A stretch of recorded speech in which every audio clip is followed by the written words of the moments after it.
Chapter 6, Winterfell. Ned Stark felt a wave of frustration wash over him. It had been nearly a year since Jaime Lannister had taken Jon away, and while he had received a few ravens, the news was sparse, just the barest details. "Father, I am well. The Rock is an amazing place. The people are treating me kindly, and my training is progressing. Jaime has me sparring with the older boys, and I'm holding my own. How is everyone? Is Robb still keeping up his training? Has Arya started to speak yet? Does Sansa still like ribbons? I miss them all so much, you too, Father. Love, your son, Jon." Ned carefully unfolded the next letter. "Father, I received your raven. It gladdens me to hear that you are all well. I'm doing fine. I've started my lessons with Maester Crelin. He's quite insistent on teaching me languages like High Valyrian and all about the southern houses. My other training is progressing well. I'm even learning to play the harp. Tyrion and I have made several visits to Lannisport, where he's shown me how the city trades with others. I hope everyone is well there. Please give my love to Robb, Sansa, Arya, and baby Bran. Love, your son, Jon." As Ned read the letters, he felt a mix of emotions. It was good to know Jon was learning and seemed to be thriving away from Winterfell, but the subjects he was studying concerned him: trade, High Valyrian, southern politics, and a damn harp. What was Lannister up to? "Ned," came his wife's voice as she entered the solar. "Ah, you're here. Oh, sorry, Cat. Is something wrong?" "No, it's just that Robb is about to take his archery lessons, and I know you like to watch." "Sorry, I was lost in thought for a moment. Why don't I put these letters away, and we can go together?" Ned noticed the grimace on Catelyn's face when she saw what he had been reading. She pursed her lips, as if about to say something, but then thought better of it. Catelyn seemed ready to voice her concerns about Jon, even though he was far away. For her, the distance didn't lessen her worries. Out of sight, out of mind was simply not in her vocabulary. With a sigh, Ned tucked the letters away and said, "Shall we?" "Of course, my lord," she replied. Meanwhile, in Pentos, Illyrio read the letter with keen interest.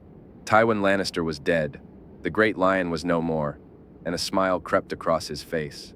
He gestured to the Lyseni girl, who poured wine as he awaited his guest. He had a strong dislike for Cunnington, but necessity dictated that he keep young Griff safe. While he knew the man would relish the news of the lion's demise, for Illyrio, the real satisfaction lay in the fact that this development would simplify matters. Jon approached the gates of the manse, having left the shy made near Goyandro, the closest point to Pentos. He didn't want to be away from Aegon for too long, but the Magister's note had indicated that the news was important, so he had hurried here, weary from the journey. Following Illyrio's dark-haired housekeeper into the courtyard, he found Illyrio waiting, as always, indulging in food. "Come, my friend. You must be famished from your journey," Illyrio exclaimed. "I'm fine, Magister. What's so important that you've pulled me away from my duties?" Jon asked. "News, Griff. News from Westeros." Jon's heart raced. Had the usurper fallen? Had the Ironborn finally captured him? Surely not. But the smile on Illyrio's face suggested something significant had occurred. He took a seat and nodded to the Lyseni girl for a drink. She moved quickly and gracefully, filling his glass and offering a plate of fruit and cheese, just in case he was hungry. Though he abhorred slavery, he couldn't deny that in moments like this, the efficiency of Illyrio's servants was undeniable. Consequences had a way of instilling discipline. "So what is this news?" Jon inquired, eager to hear what had transpired. "What's the news?" he asked gruffly. "Tywin Lannister is dead." Jon nearly choked on his wine. While it wasn't quite as satisfying as hearing about the death of the usurper himself, this was undoubtedly the best news he had received since discovering that Aegon lived. Tywin's betrayal had been the worst of all. Stark, Arryn, Tully, and Baratheon were all guilty and would pay dearly, but what the Lannisters did was unforgivable. How? He was killed during the fighting at Harlaw against the Ironborn. Some men snuck into his camp and caught the old lion off guard. He managed to kill 2 of them, but it was no use, they gutted him. They would have taken his head too, but the alarm was raised. Jon did something he rarely did, he laughed. Loudly, and for a long time, he just laughed. In Highgarden, Olenna gazed out at the elaborate spread for her granddaughter's name day celebrations. As with most things Mace had a hand in, it was overly extravagant, perhaps too much so, considering the girl was only reaching her 7th name day. But sometimes, it wasn't worth the trouble to argue with her foolish son. She turned her attention to her grandsons. Willis was deep in conversation with Garland about the upcoming tourney in Lannisport, a celebration of their victory over the Greyjoys and a memorial for Tywin. The thought of the old lion's death almost brought a smile to her lips. Without his guiding hand, the Lannisters would see their influence dwindle. Yes, Cersei might be queen, and there would still be Lannister blood on the throne, but Jaime cared more for swords than politics and would be too foolish to counter any moves Olenna planned. Just then, she noticed her granddaughter entering the room, her eyes wide with wonder at the grand display of sweet desserts and pastries laid out for her. "Happy name day, my love," Allery said, walking with her daughter to the high table. "Is this all for me, Mama? Well, we should probably share some with your friends, shouldn't we?" Allery smiled at her eager daughter. Olenna observed as the guests mingled, making their way toward Mace, who was grinning like a fool. At times, she struggled to believe he was her son. If she had been a man, she would have found it hard to accept that he could come from her blood. Unfortunately, she knew all too well that he was undeniably hers. As she watched, Loras entered with his friend, their closeness striking her as odd. Perhaps it was something to worry about later, she mused, before Marjorie approached, eager to show her a trinket that Willis and Garland had given her. "Look, Grandmama, isn't it lovely?" Marjorie beamed. "It's beautiful, my dear, just like you," Olenna replied, her heart swelling with pride. "Would you like my present now or later, my sweet girl?" "Later, Grandmama. It'll be better that way." "Of course, my dear." Olenna smiled as Marjorie turned back to her friends, making her way toward where her aunts and uncles were seated. The girl had a remarkable ability to charm the room. Sure, it was her name day, and she was meant to be the center of attention, but Marjorie possessed something special, an intangible quality that drew people to her. Olenna signaled to her bodyguards, Eric and Eric, known simply as Left and Right in her household. With them at her side, she began her own rounds among the guests. Meanwhile, Marjorie made her way to her grandmother's solar. The party had been delightful, but it seemed to drag on. Her father certainly knew how to celebrate, she thought as she approached the imposing figures of her grandmother's guards.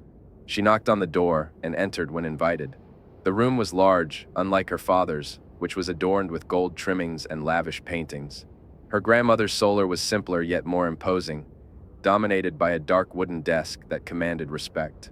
It was here that Olenna held court, though for more intimate conversations, she preferred the small sitting room, where Marjorie found her. "Grandmama," Marjorie called out. "Come here, my sweet child. Did you enjoy your celebration?" Olenna asked, her eyes twinkling. "Yes, Grandmama, it was fun but tiring." "Well, we know who's to blame for that, don't we?" Olenna replied with a knowing smile. "Father," Marjorie said, laughter bubbling between them. "Indeed. Now come here and let me give you your presents." "Presents, Grandmama?" Olenna asked, reaching for the two small packages resting on the table to her left. She handed them to her granddaughter, one practical and the other a little extra treat she felt Marjorie deserved.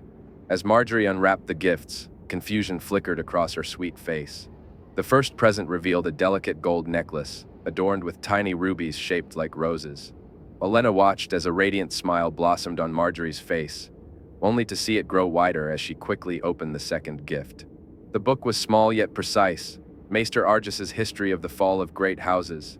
Olenna couldn't help but smile at Marjorie's eagerness to dive into the pages. "This is wonderful, Grandmama. Absolutely wonderful," Marjorie exclaimed, wrapping her arms tightly around Olenna. "I knew you'd like it, dear," Olenna replied, her heart swelling with pride. Marjorie was everything she had hoped she would be. Clever, charming, witty, and blessed with a keen mind that she wished to nurture. One day, she would make a great queen, and Olenna would do everything in her power to ensure she took the throne. Raising her wine glass, she looked at her granddaughter and declared, "Growing strong. Growing strong, Grandmother." Meanwhile, in another part of the realm, Ser Willem lay in bed, aware that his time was slipping away. Yet, it wasn't his own fate that troubled him most. It was the fate of the princess and the king that weighed heavily on his heart. He had done everything in his power to ensure their safety and comfort for nearly 7 years. But now, with sickness creeping in too swiftly, he had failed to set the necessary plans in motion for when he was gone. The news that reached him offered little comfort. Tywin Lannister was dead, killed by a damn reaver. He hoped the old lion suffered for his monstrous actions, especially for the way he had treated the children. Apparently, his son Jaime was no longer the Warden of the West, and the thought of the man forced bile into Aerys's throat. He may have deserved to die, but an oath is an oath, and a king's guard killing a king deserved to rot in the 7 hells. The little princess sat at the edge of the bed, and Willem hated to see the fear in her eyes. It was now up to her brother to protect her, and he hoped he had done a good job teaching the boy, hoping that the glimpses of Aries he had seen in him were merely the mistaken remembrances of an old man. "Sir Willem," the little voice said. "Princess, oh my sweet princess, you should not be here. But you are poorly, Sir Willem, and it's the job of a princess to make you better." "Thank you, my princess, thank you." He coughed and spluttered, holding her hand tightly. "Where is the king? The servants are arguing with him. I don't know what's going on." Her voice cracked as she glanced toward the door. "You must stick together, princess, you and the king. You're the last of your family." He watched as the little girl nodded, but then his coughing fit returned. He knew it was time, and it tore at his heart to think he'd failed her. "Go find your brother, my sweet princess. Together, you'll be safe." She got up from the bed, kissed him on the cheek, and ran from the room. His coughing worsened, his breath became harder to find. He gripped the sheet tightly, feeling the blood drip down his face, and with his final breath, he beseeched the gods. "Protect her, I beg you." In King's Landing, the small council meeting dragged on endlessly. The king's return hadn't lightened the load at all, and John grimaced at the directives. Of course, the king wanted a damn tourney. He wanted one to celebrate even the most minor events, and beating the Greyjoys certainly wasn't minor. But it was the cost that bothered John, as always. The gold would need to come from somewhere, and he hoped that the new lord of Casterly Rock would see the wisdom in their plight. He was just as accommodating as the old.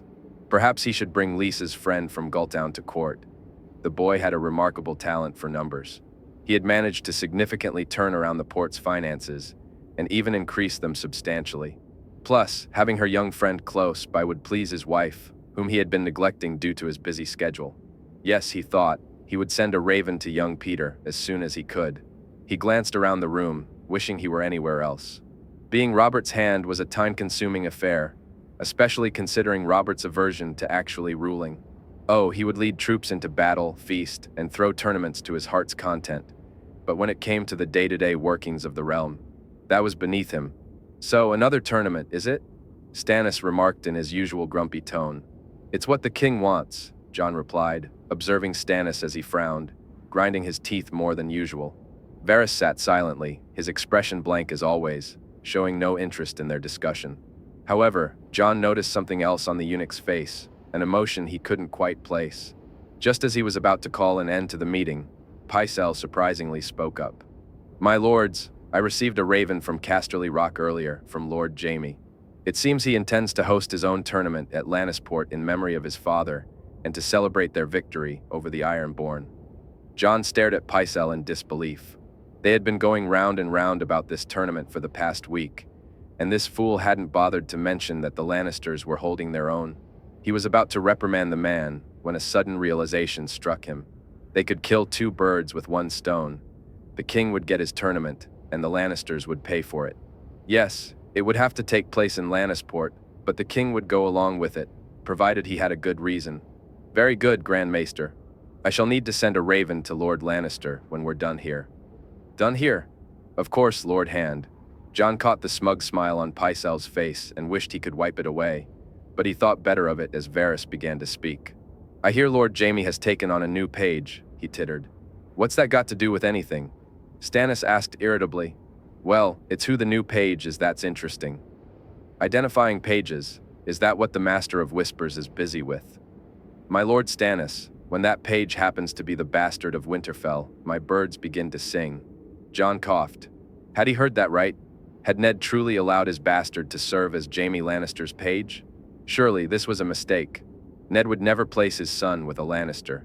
It was strange. He would have taken the boy himself if asked, or at the very least found a bannerman of Ned's to care for him. "Are you sure about that, Lord Varys?" he asked. "I'm certain, Lord Hand. The king and he traveled together for a while before they went their separate ways." "Robert knew of this?" "I would expect so, my lord." Later that day, John entered the king's quarters. The room was a mess, and Robert sat alone. He silently thanked the gods for that, having spent too many afternoons waiting while the king sent his ladies away. Robert was drinking, though, and John sighed. There was nothing he could say that would change the man, it seemed. "Your Grace." John, come sit, have a drink." "No, I'm fine, Your Grace." Piss on that, John. It's just the two of us, none of that Your Grace bullshit." "Of course, Robert. Now that's better. So what brings you here? Did you organize the tourney? Well, about that. It seems Jaime Lannister is throwing a tourney. Damn the Lannisters. It's my tourney. I won the damn war. Of course you did, Robert, but Jaime wants to hold one in memory of his father. Well, let him. 2 tourneys are better than 1. Robert, we can't afford a tourney, however, Jon quickly added, sensing the anger beginning to build. Robert's expression shifted as he said, if the Lannisters are throwing this tournament and covering the costs, then as the guest of honor, you would still be the most important person there. But it won't be mine, Jon.